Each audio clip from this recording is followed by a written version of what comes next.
Hello and welcome to Seeing Red. It is Monday, June 22nd, 2026. I'm Will Leitch here as always with the great Bernie Miklasz. Follow us on Twitter at Seeing Red Pod at seeingredpod at gmail.com. Follow us on Twitter /X/Blue Sky.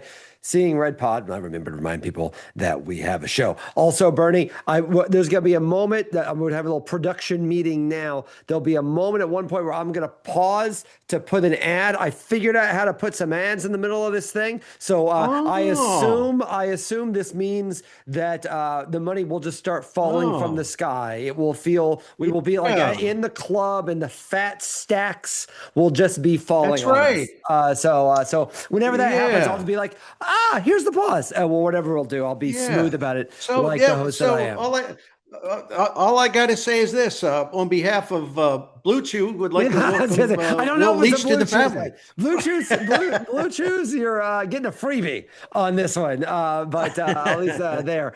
That's right. I do love, for those of you that don't, I assume everyone is listening to watching Bernie's videos, or I listen to them on through podcast version. But some very meaty metaphors, I would say, and some exaggerates on that one. Right. Bert, just to make sure everyone's paying attention. That's right. Exactly. You do a great job. The Cardinals had a weird week, which is to say, I was feeling pretty good the way that series started. They got this close once again. I think it's the 7th or 8th time they've come within, have a chance to win 10 games over 500 for the first time since the Pujols year, and they didn't get it. And then they lost 3 in a row, and it was really kind of the way that they lost, particularly those last two. And the way, frankly, they even won the last one. I know the Royals have been hitting a little bit better. They probably shouldn't hit that good. Certainly, I listened to you on Gas House Gang talk with Ali Marmol about whether or not they need to make some sort of switch with having the two guys that tend to not pitch deep into games, with Leahy and Liberatore back to back. Though, frankly, the way Liberatore pitched in the last game against the Royals, getting the game the third time through the order, he should be so fortunate to get that far. The worry about this team, for those of you that still believe it, for the record, the Cardinals still have the top wild card spot. They actually gained a game on a lot of the teams yesterday that have been kind of chasing them. They actually had a pretty good day in the standings yesterday. But certainly the worry is really been the pitching, and not just the pitching, but that when the pitching fell off, unlike we saw with the lineup, it won't be as easy to raise the floor the way that you kind of raise the floor for the 5th and 9th hitters. Right. Pitching that doesn't seem to be there, both the rotation and then the way it's exhausting the bullpen.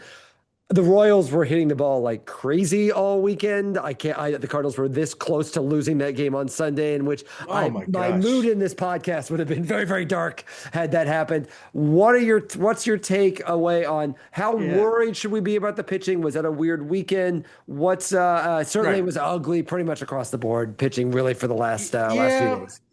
Yeah, I'm concerned about the starting pitching, and I would like to think I'm not overreacting to this, but the trend line's moving in the wrong direction. I was looking at this morning, and, the Cardinals are 12-13 in their last 25 games. So they've sort of come back to earth. But listen, if you look around all the teams that are chasing them in the wild card, every single one of these teams is up and down, up and down, up and down. So for the Cardinals to be 12-13 over their last 25. That's nothing alarming on the surface. It's basically 500, and if they're 500 the rest of the way, they've got a chance to make playoffs. Right, but the thing that stands out to me about those 25 games is starting with the second game of that doubleheader in Cincinnati. That's when it started. Mm-hmm. They have a starting pitching ERA over 5. Now that's a 25 game sample. That's not a huge sample, but it's not a little mini lint size sample either. So, but if you look at, the back end of the rotation, Liberatore is just awful. I go back and forth on Leahy. I really appreciate he gave him 6 innings the last time out. That was a sign of progress. Him being a first-time starter in the majors, he deserves some grace, I think. Liberatore does not, in my opinion. He's the Gorman of the rotation.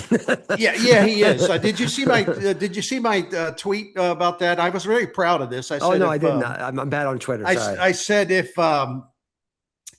if Matthew Liberatore spent the rest of eternity like pitching to Nolan Gorman, would anybody win? Right. Childhood best friends struggling together. No, back from Arizona. But listen, what's weird to me is this, Will.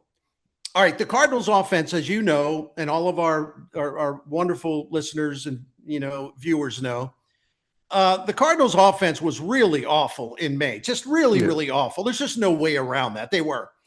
So you and I both talked about this. I know I've talked about it with Kevin Wheeler and Matt Pauly on the Gas House Gang. We all commended Chaim Bloom and Ollie Marmol, because they showed some urgency. They said, well, this offense is broken, and we have people down in the minor leagues that can help us. And so let's they started doing it even before they sent down Victor Scott, Nolan Gorman, Thomas Sajaci.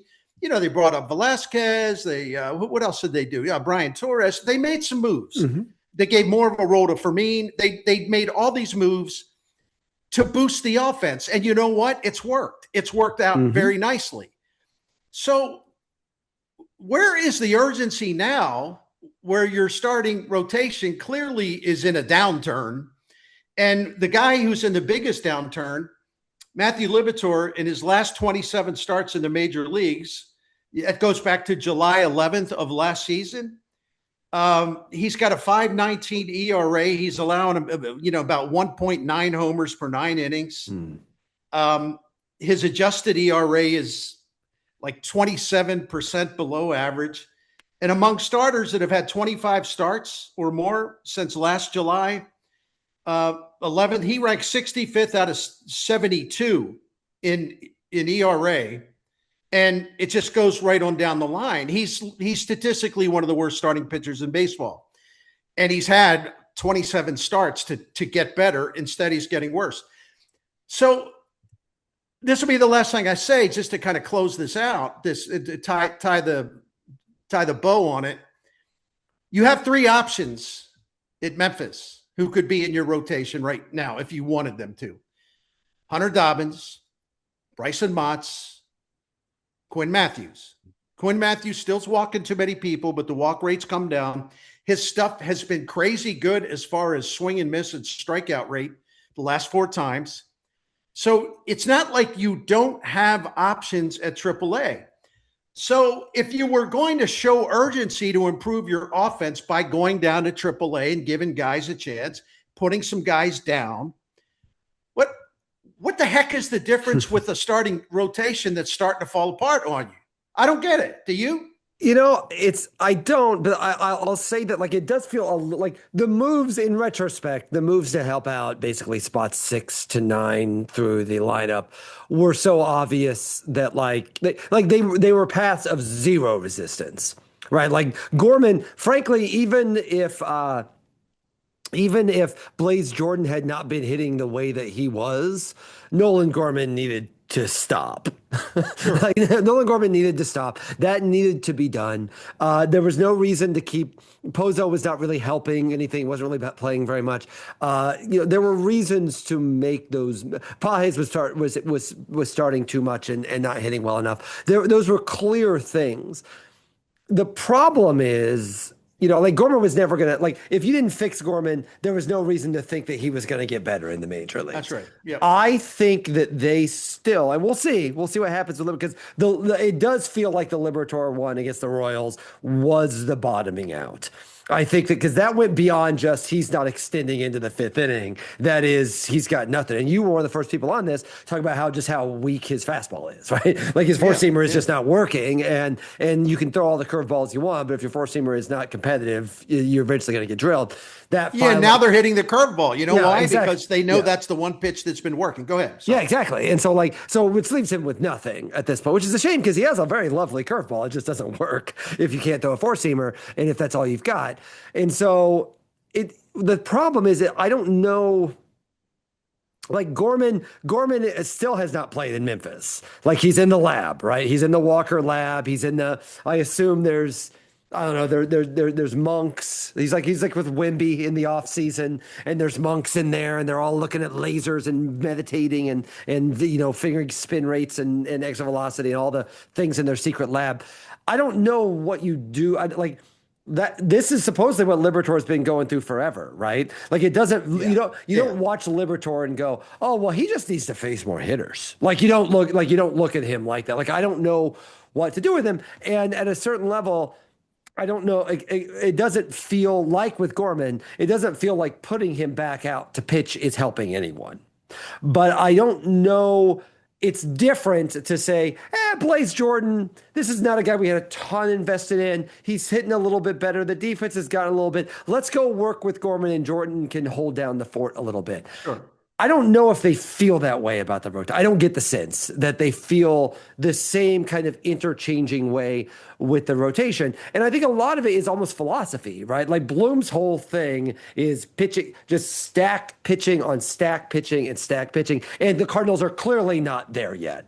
Right. Like we've talked about how we've talked even before this year started over the last few years of this podcast, how the Cardinals needed to rebuild the farm system. And that was really two-tiered, right? On one level, they needed to just like get more coaches out there and not have any more disasters like Walker, like kind of what they did with Walker, both really at the plate and in the field, or having guys where you don't have roving instructors, or you've got like basic things that they should be doing that they don't have. Fixing, like getting the staff, getting the coaches, getting the portfolio, getting those guys and fixing that. But the other part was, but they just got to load up on pitching. They just got to load up on pitching. And the first part, I feel pretty confident you can see with Jordan Walker. You can see forget just Jordan Walker, you can see it with Burleson. I think you're starting to see it with Wynn a little bit, right? You're starting to see young hitters improve. I have faith in the Cardinals' ability to continue to do that. You're seeing it with Baez, right? Absolutely. And even with Baez not ready yet, and I agree he's not ready yet, you see the thing that they need to fix on him.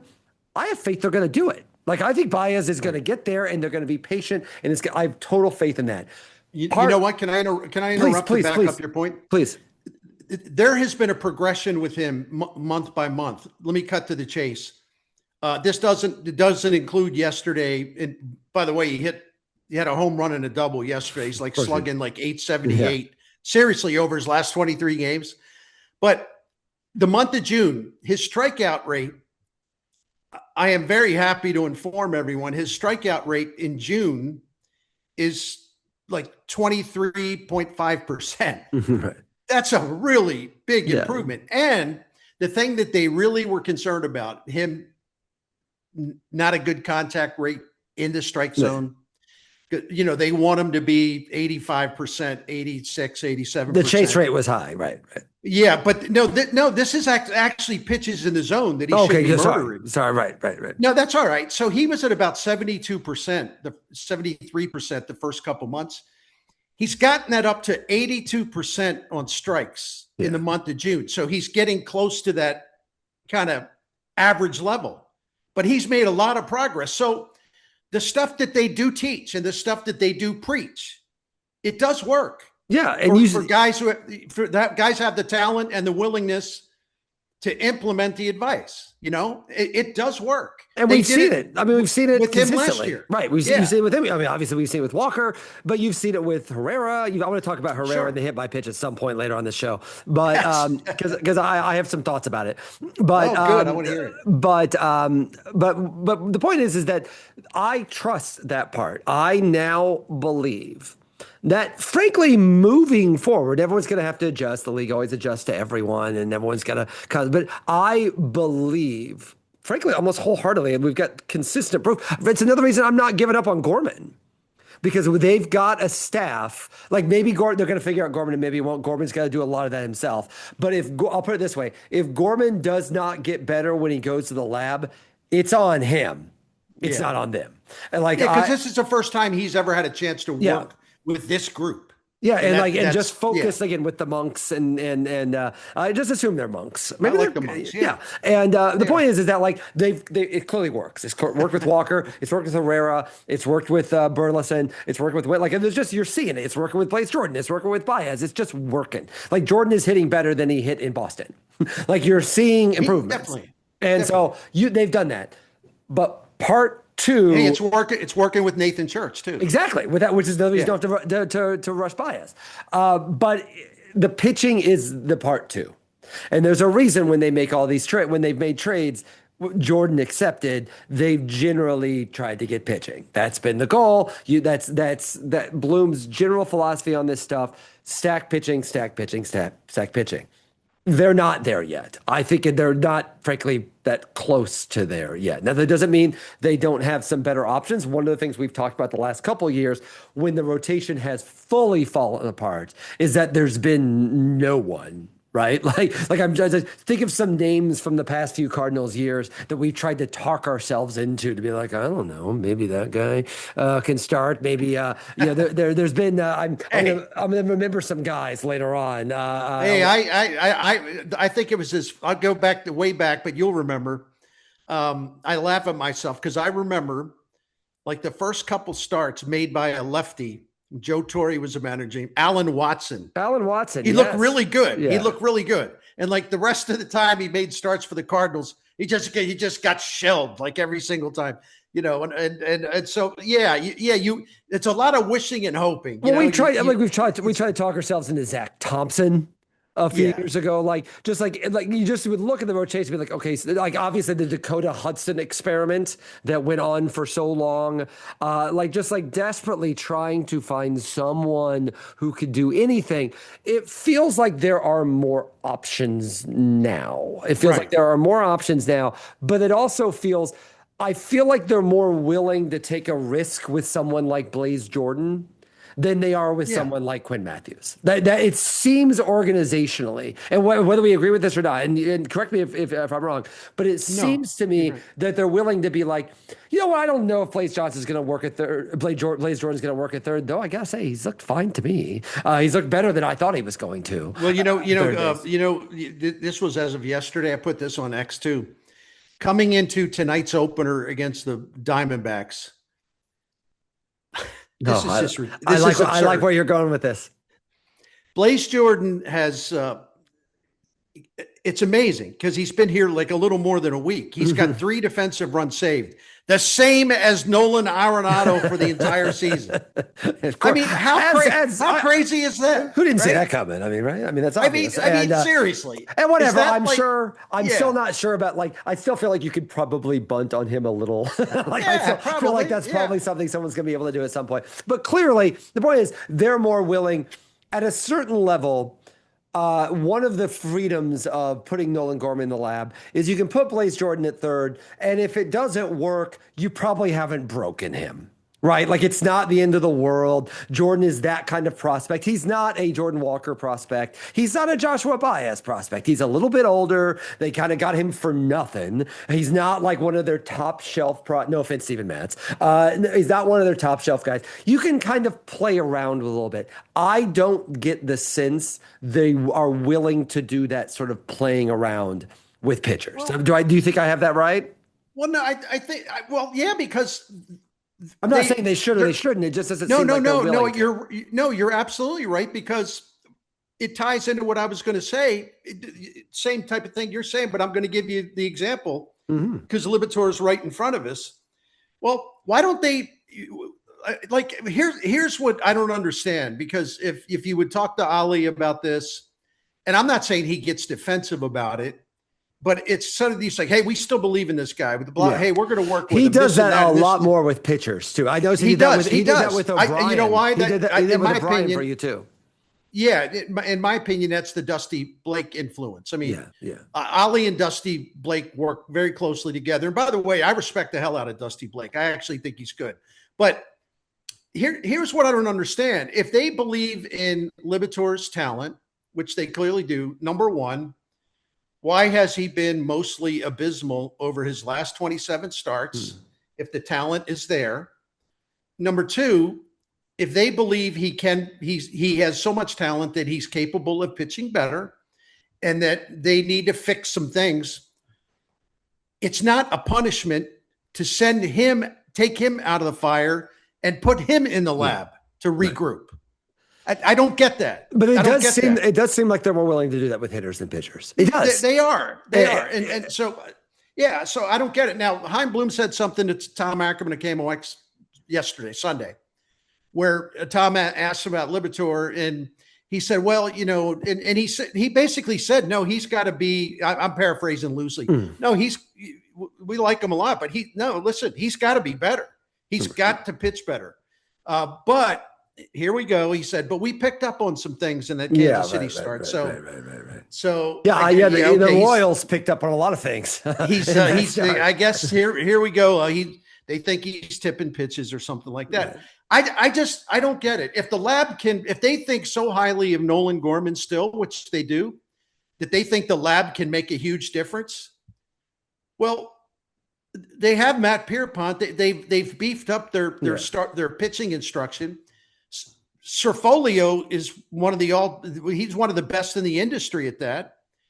Well, why wouldn't they invest this time in Liberatore? I don't get that. I just don't get it. It seems like a contradiction to me. And and it does. It's just it feels. There's the old a great old Bernie Miklasz phrase from years ago was the idea that certain guys were Fabergé eggs, and it doesn't feel like they are like that so much with hitting now, because I think they trust. Like, clearly we've seen results. I think we've seen some results in pitching. Like, to me, McGreevy, a guy like McGreevy, who until the last start has been out pitching his peripherals, I think that's something they deserve credit for. Like, I don't think that's something that you can just say, oh, well, they just got lucky with that guy. Like, clearly, this rotation has, up until this last 25 games, been better than I think a lot of people, including us, thought it would be. And I think they deserve Palante, man. Tip of the cap to him, without question. And he's a guy that he's an example of a guy that Dusty Blake, and I'm sure Matt Pierpont had his say. I'm sure others had their say as far as like what he can do to get better. Palante is a great example of how they can make guys better, that aren't blow you away type pitchers, but they can make them better. They can get them to maximize what they have. Okay, but why isn't that working with Liberatore then? Yeah. Why is he getting worse? We're progressing, like profoundly worse. And remember, this has been going on for a long time, and no longer can we say, oh, well, they traded Rosarina for him, so they've got it. Like, that's an entirely different thing at this point. Like, you don't have to prove that anymore. Yeah. And so, it does feel, and what I find very curious about, because listen, I think there's I was talking to one of our listeners the other day, and I don't spend a lot of time on Reddit. I just don't spend a lot of time on social channels. It's just, they're bad for the soul, at least for my soul. And so I miss a lot. I miss a lot of stuff. And so, but apparently there is a school of thought on Reddit, which I have to say, it was something I used to mock. I used to think Reddit was really bad, and now I'm like, wow, it's like the one thing left on the internet. I'm glad to hear you say that. On. Yeah. I'm sorry. I keep cutting you off because, my brother, Brad, he just said, you ought to go hang out on Reddit. There's a lot of smart Cardinals fans on there. My wife is a big Reddit person. She's been espousing Reddit for years. And I'm not really a message board guy. And I just I don't really look at comments. I just kind of make my stuff and then kind of move on and make the next thing. But so I probably had but like, once you've got to spend a little time on Reddit, it actually is self-policing in a way that no other part of the internet actually seems to be. But anyway, the point is that like, there seems to be a subsection of Reddit which I recognize. And I wrote a little bit about this in my column for MLB this week about the Cardinals, which is that kind of almost waiting for the Cardinals to have what happened last year, to have the bad month. Just be like, well, listen, this team, and we've all seen these sort of grumpy gusses, right? The idea that like, well, I knew this team wasn't that good, and I think that wasn't blah blah blah. And there, on one hand, there is a certain sort of fan that I think just kind of wants to be unhappy. I also think that there is another person that has a lot, like, I think that's a little different in this, and like, there are some people that have enough faith in Bloom and have signed on to the idea to be like, listen, we weren't expecting much from this year anyway, so I'm not going to get get too caught up in this. If the fall happens, it's not the end of the world. Now, I think there's a thin line between doing that and cheering for it. And I think there are certain people that I do think one of the problems, I think a lot of times with the internet is people would rather be unhappy than proven wrong. I think that's like a big problem in both sports and politics across the board. They'd rather just be miserable and right than happy and wrong, which is a problem. But anyway, the point is that like what I find interesting is the offense, which was miserable a month ago, and miserable for very obvious reasons. The bottom of the lineup was giving you nothing, and it was hurting the guys at the top. So they did something without sacrificing any of the future and not messing with the long-term plan. I would argue, it's not wholly fixed. Eventually, I hope the offense is better 2 years from now, for example, than it is right now. But if this is the offense that the Cardinals have the rest of the year, this is a team that can go to the playoffs. Like, I think this offense is good enough. There'll be dips. There'll be things that will go up and down. But I think generally speaking, like they're not going to score like they did against the Royals all weekend. Frankly, hopefully the Royals won't score like they scored all week. I don't know what was going on. Imagine if Bobby Witt had played all 3 games. Seriously. He had 2 at bats. And so anyway, the point is that like I feel like the offense, again, maybe Baez comes up at some point. Maybe Gorman comes back at some point. Maybe Scott makes improvements. Like I still think there's guys that can come up and help out a little bit. But generally speaking, the level that the offense is at, and I think can reasonably expected to be the rest of the way, feels in the way that the NL wildcard race is right now, potentially playoff worthy. I think that I don't know how much you don't have to go fix that. I don't think so. If it falls, it falls, and I don't think they should go trade for some big bat. But I do think what they have, I think, is enough there. Now it's the pitching, and the question is, can you get this pitching? Because I feel not good enough in the offense that we talked about. Like if they go 500 the rest of the season, the Cardinals are making the playoffs. Like I like they will basically be an 85 win team, 86 win team. At the very least, if they don't make the playoffs, they will be playing for the playoffs in the last week of the season, which for me is all I really need to add. Like that's enough for me this year. And so I think that's worth holding on to. As I wrote in my piece for MLB.com, and I talked about it just last week, ask the Orioles. Ask the Orioles on what it's like of being like, no, the good years are coming. Don't pay attention to now. And then sometimes the good years don't come. And so like, if you have a chance to win now, you can do it. So the question is, this is a question for you. Can they or will they make the moves? Again, not go trade for Tarek Skubal or go trade for some big dude, but like the sort of moves like we're talking about, Quinn Mathews or Brycen Mautz or Hunter Dobbins, I think seems the path of least. I think we're going to see him up anyway because they've got like a doubleheader coming up, and I think they've got a lot of games. But so I think we're going to see him sooner rather than later. But make the sit Liberatore like you sat Gorman moves. They just don't look like they're going to do that. And I'm worried that's going to be a self-fulfilling prophecy because I feel like you can fix that, at least help it in the same way they help the offense. I just don't know if they're going to. Yeah. You can stop the bleeding. Yeah. I think you'd have a good chance of stopping the bleeding. And that's what I don't understand. It worked for the offense. I'm being redundant. I apologize. It worked for the offense. You can apply the same principle to your rotation. There are people. If there were fringe guys that they didn't really like, I could get it. I mean, I would understand. Well, they're fringy guys. They're marginal. But Brycen Mautz was our minor league player of the year, pitcher of the year last year. And the upper management was really in favor of that because they loved him because he changed. He's a guy that changed what he does because they advised him, this will make you better. And he implemented it. So they love him because of that. He's got good stuff, much better stuff than he did on his way up. We know Quinn Mathews, again, I understand. I respect the fact that they still maybe want to get the walks down some, but he's really talented. And we know that Hunter Dobbins is a favorite son because Chaim Bloom drafted him in Boston. He traded for him in St. Louis. And it's I think he likes Hunter Dobbins. So where the hell is Hunter Dobbins?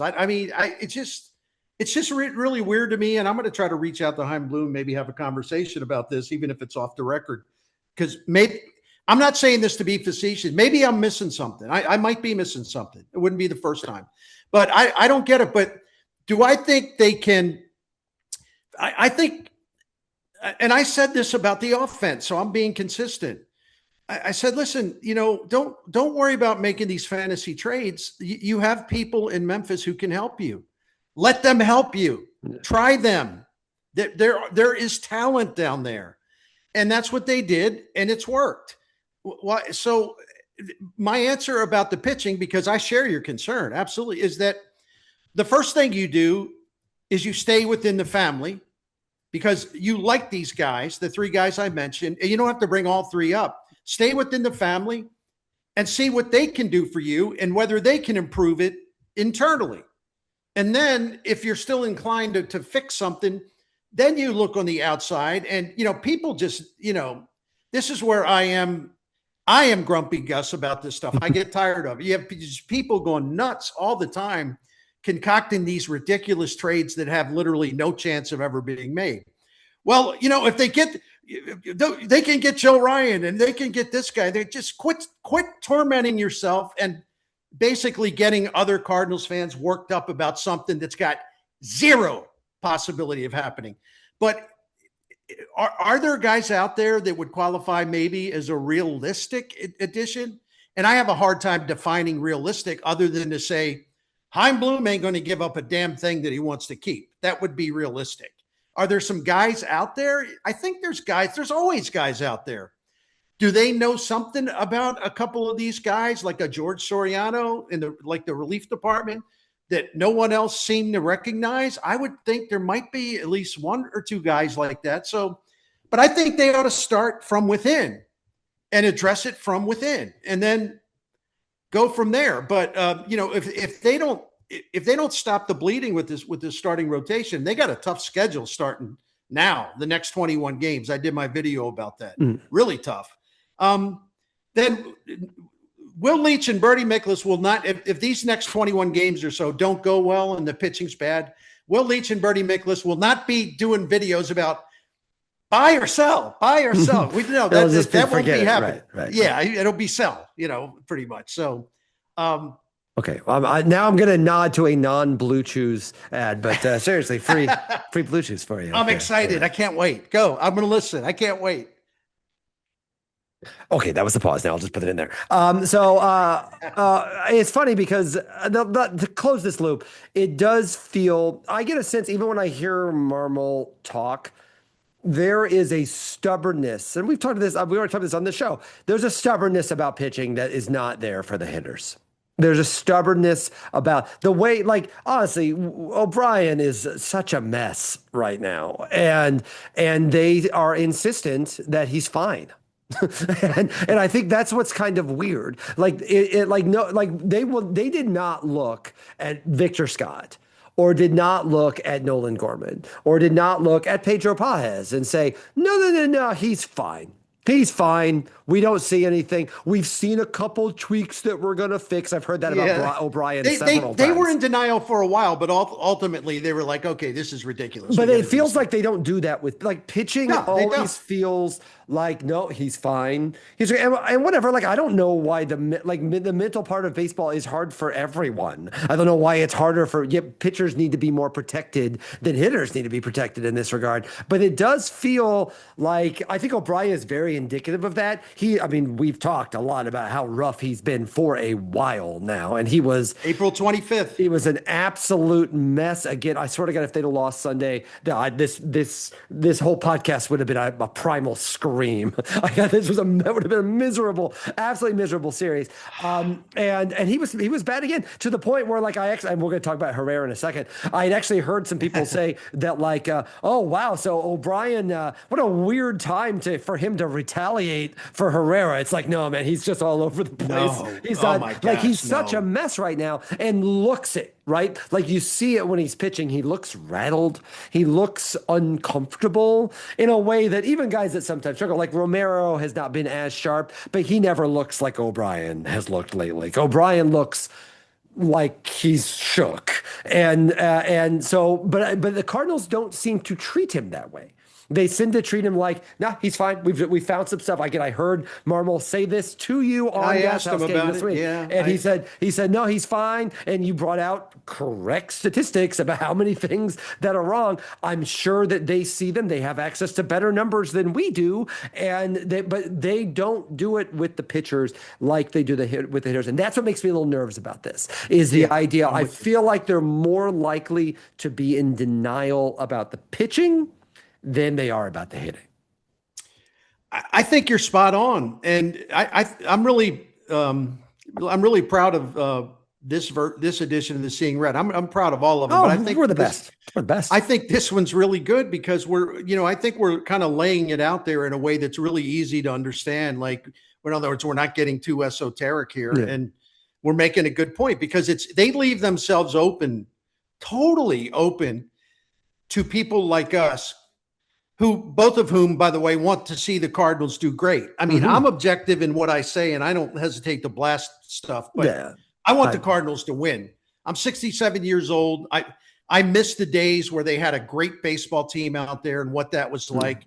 I was watching the condensed versions of Game 6 and Game 7 Saturday on YouTube by accident. And I was reliving that, and I was just sitting there like, is it all right if I cry? Yeah, I can. My wife's not home. I can cry. No.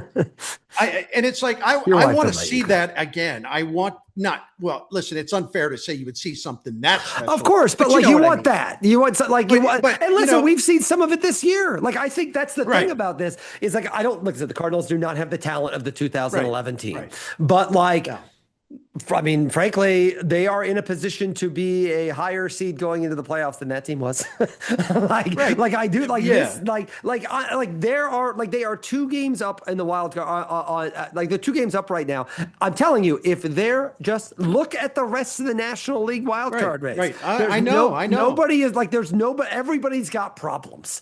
And I think the Phillies are the ones that can go off on a binge. Without question. Other than that, yeah. And they're tied with they're essentially tied with the Cardinals now, right? But I don't look at the Cubs. The Cubs pitching is a mess. They've basically been riding Pete Armstrong for the last couple of weeks. The Padres hitting is a mess. The Marlins and Nationals have some talent. I'm not sold on them. And then you got Diamondbacks, Pirates, Reds, and then if the Mets ever figure something out, I don't look Pirates, huge disappointment. Yeah, I don't look at the wild card race and think, oh man, once one of those teams figures out, the Cardinals are going to be exposed for what they are. If this is what the Cardinals are, there's no reason it can't be a playoff team. And that's why they got to address this. And I'm going to finish my thought real quick. Yeah. No, we've contrasted. They've left themselves open to a contrast. How the way they treat struggling hitters and using their own players that they're paying down in Memphis to make the team better, but they won't do it. At least not yet. They won't do it with the pitchers, where there's obviously some things they could do to, I'm just overusing the phrase. Let me just say, stop the hemorrhaging. Yes. So there's a contrast here. Yes, to cut off. Yeah, there's a contrast here. Put a tourniquet on something. Right. It really does. So, I mean, see, if the Cardinals fall apart, if they fall apart or really make it hard on themselves, they'll have to scurry back and to get back into the wild card race. I'm discussing a worst case scenario just for a reason, which is it won't be because, it won't be, well, we should all be mad at Chaim Bloom because he didn't go out and get anybody. No, it should be because Chaim Bloom didn't call Memphis and say, you and you, come on up. You can help us. Because we've literally seen it happen with the hitting. And I know it's different. I understand that it's different. But I'm frustrated. This goes back to my Reddit thing. I'm frustrated by the idea that the Cardinals should no, I don't want them to sell out the future to win right now. You've been consistent. Yeah. But it also does not mean that winning right now is pointless and something you shouldn't even try to do. And particularly when the options are there. I'm sorry, but if you keep putting Matthew Liberatore out there, you're going to keep losing games. And not only going to keep losing games, everything's going to compound. If you keep acting like Riley O'Brien is middle of April Riley O'Brien, you're going to lose games. I don't understand why losing games now is something that's supposed to help you long term. I feel like it probably helps to win things now, generally speaking. So I don't know. It feels like the moves there. We'll see if they do it. Right. And again, pitching, hitting, obviously two different parts of the game. But if we're gonna have faith in Bloom and the whole thing on hitting, I think maybe he should like the moves he's made in hitting have worked. It feels like they've got to do something and not pretend that something is not there. Amen. Absolutely. Okay, I want to talk briefly before we get into the Sure. questions. I want to talk briefly about Iván Herrera and the fact that he keeps getting hit. Now, yesterday was bad because he got hit in the head. And getting in the head is obviously different. It's obviously different. And that pitch got away, but like he's been hit a lot. I will say, now, and to be consistent, it has always frustrated me. I've joked with this before. Remember when Anthony Rizzo called the game earlier this year, the game that Pujols was on, that called as well? Right. And I was like, Anthony Rizzo is likable. That's very annoying because he is very likable. And I don't want him to be likable. And when he played, I found him super unlikable, not because he was a jerk, but why? Because he always hung over the plate and got hit all the time. And that's fine. That's part of the game. It's a way to do it. The Cardinals clearly have shown Weatherholt, Herrera leads the majors in hit by pitch, and Weatherholt's in the top 5. That is a part of the game. It is not an accident. Herrera is not getting hit because players don't like him or dislike the Cardinals. That's not why he's getting hit. And so it's very bizarre to me to say, and this is why I brought up Rizzo, because it's always annoying, because I would get irritated that Rizzo would get hit all the time, but I understood it was a strategy. What I got irritated by when then Cubs announcers would be like, oh, well, you know what? They got to do something about Rizzo getting hit all the time. This is ridiculous. Yeah. I'm tired of this crap. Someone's got to do something about this. It's like, no, Rizzo is getting hit because he's hanging over the plate and not getting out of the way of pitches that his armor is going to knock down and not get hurt. That is what Herrera is doing. Now, yesterday was different because he got hit in the head. And when you get hit in the head, that's obviously different. That's different for any player. He's not the first player that's got hit in the head this year. But the fact that he's got hit in the head is independent of the fact that he gets hit all the time. Other teams are not, like, again, one of my many frustrations with the way that people talk about baseball sometimes. Like, baseball is not...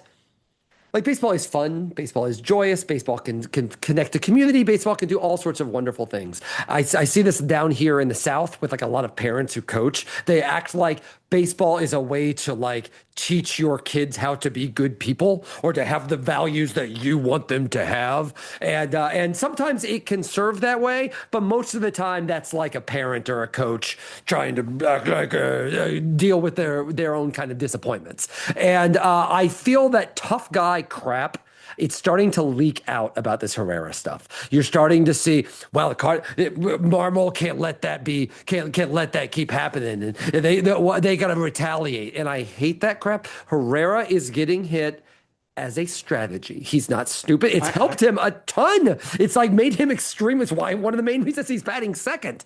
Again, getting hit in the head is different, and that is a thing that we can all, that's obviously a different thing. But I swear, because that was something that was added yesterday after he got hit in the head, it was like, that's enough is enough. Enough is enough that Iván Herrera keeps getting hitting. No, he keeps getting hit because he wants to get hit because it gets on base, because getting on base is a large part of what makes Iván Herrera a good baseball player. It's also makes Weatherholt a good baseball player. One of the things that's worked about this offense this year is getting on base. And Burleson's getting on base more than he used to. Herrera's getting on base. All these guys are getting on base. It feels like an organizational strategy. So I would like us as fans to try to be consistent about this. Is my rant, to be consistent about this and be like, listen, if we like it when Iván Herrera has a high OBP because he leads the majors in hit by pitches and among other things that he's doing, let's not act like, oh, well, they're out to get it. They hate the Cardinals. They hate Herrera. They're just trying to get us, because it drove me crazy when Cubs fans did that, and I don't want us to do it.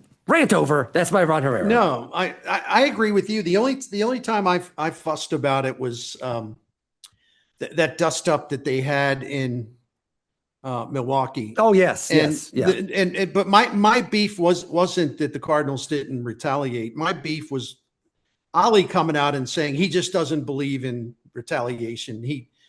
Even when he was managing in the minors, he just doesn't believe in it because somebody could get hurt. And listen, I'm not criticizing his belief, but you don't say that publicly because you're sort of putting a target on your guys.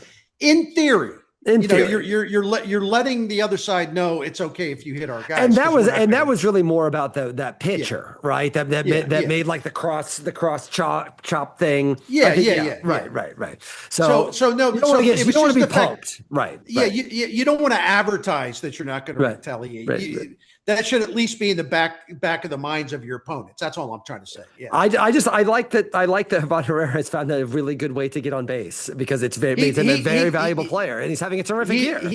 He always looks kind of happy when he's he never looks I never see him glaring down at anyone. Like he gets it. He gets it. So and JJ too. They hit JJ on the foot yesterday, and he almost kind of like faked it that it hurt for a second, So, and by the way, what about him? I was just about to bring that up. Oh my good. Go ahead. What about him? It's one thing. Oh my goodness. The opposite. I know the ball was flying out of Coffin this weekend. I blame the soccer, so I don't know why. It just seems like soccer. But to him, opposite field home run that didn't really feel like he drilled it. Like it did, like the first homer, the pull homer he hit in the first was a bomb, but the opposite homer didn't really feel like he destroyed it. That is Weatherholt. Like he's gone through a couple of dips. We've seen a couple of dips, but he keeps adjusting and he keeps getting better. I don't want to have a contract discussion. No, Weatherholt is like he's so good and so vital immediately, just absolutely immediately. I can't wait to watch him be a Cardinal for the next, hopefully more than the next 6 years. But at the very least, the fact that dude is going to be at the top of the lineup for the next 6 years it makes me feel like so many things are possible because they've got him locked in for a long period of time. As we record this on Monday morning, it's just, listen, I had high expectations. I think most people did, but you wanted to be reasonable. You didn't want to, put expectations out there that were like greedy, I guess would be the way to put it. But, whenever he has a good game, especially, I always look to see where he ranks in this or that. But, here's a guy that Fangraphs WAR, Monday morning, he's third among position players in the National League. Third. Incredible. And then if you look at, okay, what about all of Major League Baseball position players? He's seventh. Yeah. I mean, his defense is, he just got here. He's on pace to have, it's hard to believe that he could actually get to like 7 with the Fangraphs wins above replacement, but he's on a pace to get 7. And he's on a pace fairly easily to get to 6, get to like 6.5. And that's something that's, a Cardinals rookie, a Cardinals second baseman, a rookie's never done. I mean, it'd be the greatest rookie season by a second baseman or any team in Major League history, or going back to Rogers Hornsby in 1912 or something, whatever. But like more than 100 years, it's just amazing. But it's not amazing when you watch how smart he is as a hitter, when you see him play defense, he's incredible. And just the way he runs the bases, how smart he is. And I think about before the draft or, after the draft, and listen, by the way, everybody, and I'm talking about the neutral people that evaluate draft picks, they loved him. Don't get me wrong. Mm-hmm. But they said he was rated kind of like below average defensively. It was kind of like, it doesn't matter because he has such a great hit tool, but he's respectable, but he's probably below average defensively, especially if they're going to move him to second. There was sort of like an underlying thing. Well, he can't play second, And then there was this big thing, and I give Keith Law some credit because he actually altered his opinion. You say, look, his hit tool is amazing, but he's probably not going to hit for much power. And Keith Law, who thought that originally before the draft, I remember I had him on my radio show, and he said, I actually think he will hit for power. I don't know if I'm talking 25, 30 home runs, but he will hit for power. I'm convinced of that. And so I look at this. The dude's got 12 home runs. Yeah. He's on a pace for 26. He's probably going to get past Paul DeYoung, who had 25 homers as a rookie in 2017. No one's going to touch Pujols at 37 homers as a rookie in 2001. there's a really good chance, Weatherholt, a pretty good chance that he'll get past Paul DeYoung, maybe 26 home runs. Second in franchise history for a rookie. It's just amazing to watch this guy play. I mean, and like you said, and he's just getting started. And none of this is a fluke. None of this is random. None of this is just kind of, oh, he'll come back to earth. No. And the Cardinals have, I said, I don't know who the comp is, but I hope the comp is Chase Utley. And the more he plays, the more I'm convinced the Cardinals have their Chase Utley. Oh, that's I mean, like, wow, Chase Utley has a Hall of Fame case. And look at Chase Utley, his first couple seasons with the Phillies. He didn't hit for power. Yeah. So Weatherholt's kind of ahead of him at this. And Chase Utley was older too. Yeah. And yet Weatherholt's kind of ahead of him in terms of the power game. And Utley turned into a 25, 30, 34 home run guy. Why can't Weatherholt do that? Yeah, I agree. And I think that I think he's gonna make the All-Star team. Like, I think he's gonna make it. I think Walker's obviously going to make the All-Star team. I think Walker and I will say this. I'm going to repeat this just one more time. I think this is a playoff quality team. I don't think this is, like, clearly if you look at the National League, Braves, Dodgers, and Brewers are steps above, and maybe the Phillies can get up to that level. But those teams, maybe 3A, if you want to put the Phillies there, those teams I think are the best teams in the National League. The Cardinals are just as good, if not better, than any other team in the National League and have room to improve. But even with that, the idea that the Cardinals at the All-Star game this year could have Jordan Walker and JJ Weatherholt, talk about what you're wanting to see from the Cardinals. Like, before in the beginning of the year, we're like, I don't know, maybe Riley O'Brien will make it. Like, maybe we'll be like back when the old St. Louis football Cardinals only had one person in the Pro Bowl and it was the punter. Yeah. Right, like Carl Birdsong. Yeah, yes, exactly. Yeah, exactly. When you've got that, but no, Cardinals have the type of guys that everybody wants: a power hitting right fielder with a big arm who's fast and can play good defense, and a guy that not only is Weatherholt getting power, he's going to get on base forever. He's just going to get on base forever, and so it's very, very exciting to have. I don't want to miss the forest for the trees. The Cardinals have two core guys, and we're not even talking about Herrera. We're not even talking about guys coming down the pipe like Baez or Rodriguez or some of these other guys that are coming. We're talking about two dudes right now who I think are very much worthy of being an All-Star game. The Cardinals currently have, if you go by the Fangraphs WAR, as you said, Weatherholt is 11th in the majors in Fangraphs WAR. Walker is 48. So two top 50 players. And I think that's frankly too low for Walker, but that's two top 50 players right now that are under team control for the next. I mean, what do you want, man? This is great. Yeah, and I think if it's just position players, both of those guys would be, if you take pitchers out without question. Of course. So they would be higher in the ranking. Which brings us to one more question. This comes to us from Charles. This is our Charles is he appears he appears to be a lawyer. I'm not going to give his full name because he hasn't advertised for us yet. Come on, Charles. You're not Blue Chews.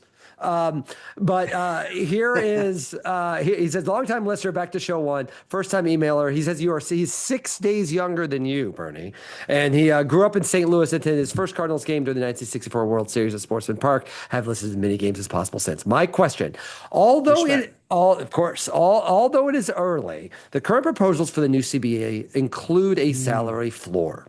Given that the Cardinals' current payroll may be as much as $100 million less than an enacted floor, does that increase the motivation for the Cardinals to negotiate long-term deals with Walker, May, Weatherholt, and/or others? Even assuming a ramp-up period to meet the floor, it seems likely the Cardinals will need to spend more money next year. Thanks for your thoughts and consideration. Charles, thank you for that question. I think it's an interesting question.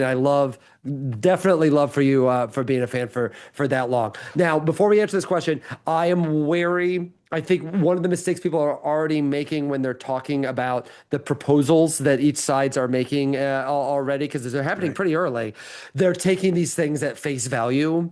Like what the owners put out there about the draft last week like that's not going to happen.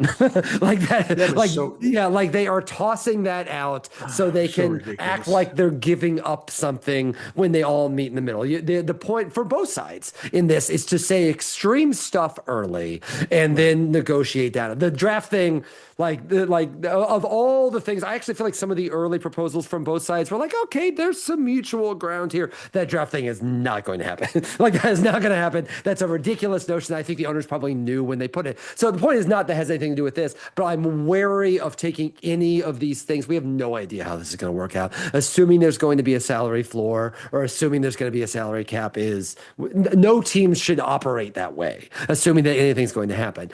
But one thing that Charles does get at is one way or the other, you would certainly expect the Cardinals to spend more money in the next couple of years. Yeah, This is the year that you you don't will. spend money. What do you think about putting aside the salary floor idea? Yeah. I do think there is something, the idea, we've talked about some extensions in the past, some of the wisdom or non-wisdom Yeah. of them. But it does feel like they are going to have to spend some money next year. And Well, it feels like yeah. you'd rather spend it on these guys than being like, well, who's the hot free agent? Let's bring that guy in and overspend. What's your general thoughts on the fact that the payroll is going to have to go up a little bit? I'm going to go. I'm going to go by what Bill DeWitt Jr. and Heim Bloom told me, which is, the payroll was stripped down for a lot of reasons for this year, and they don't have to defend that. Look at their record. Look where they're sixth. They're the sixth best winning percentage in baseball. And look how attendance has So- fallen and television Yeah. money has gone down. Right. I get why everybody understands why they did it. But it tactically it made incredible sense to actually strip down the payroll. And I always bring this up. Their actual active cash payroll, the 26-man payroll, just what they're paying the guys on the field this year is $48 million. It doesn't include money they sent away to Boston and Arizona and all that. So anyway, but they did it for a reason. It's a strategy because as Mr. DeWitt and Heim Bloom both explained, the number one thing the Cardinals had to do was resurrect their player development system and make it great again. Well, I shouldn't say that. Sorry. That's okay. That's okay. It it was an okay phrase once. Yeah, make it elite again, right? Right. Because that when they were great, that's what they had. Because our farm system gave them prospects they could trade to get guys like Edmonds and Roland and things like that. And their farm system, their player development system, also for about 7 or 8 years produced incredible young pitching, both starters and bullpen, right? And this is where the Cardinals went wrong. They really went wrong because they no longer were producing those guys. So anyway, they were 100% on point in what their priority was. And the people that condemned it, I was going to say something mean. I won't do it. So anyway, we know what you're going to say. But what they both told me said, listen, there will be a time when we get this thing ready to go. We get this thing where we think like, all right, we are ready to win. Now, let's put the season aside because some people say, well, they're ready to win now. That's not the point. They're talking about in planning for the next season where they can go to the free agent market or they can make trades where maybe they pick up a big salary. We're not talking about in season now. They both said, that's why we want to keep this payroll down because we want to have the room to take some bold action when it's time to take bold action. Bill DeWitt Jr. and people can laugh all they want. I don't care. He's never lied to me about anything. Never lied to me about anything. Never misled me about anything.